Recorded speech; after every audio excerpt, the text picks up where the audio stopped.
గూడానికే బలము గుండె కాయాలంటి కులానికి ఒక్క పెద్ద మనిషి ఉండేది. మంచి చెడ్డకు తాను ముందు నడిచేటోడు, తప్పు చేస్తే తీర్పు తానే చెప్పేటోడు.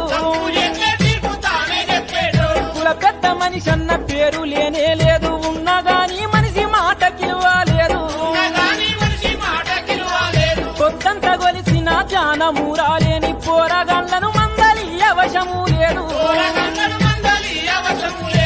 కుల కట్టు బాటు లేదాయే పెద్ద మనిషి ఎవరికి వాడే.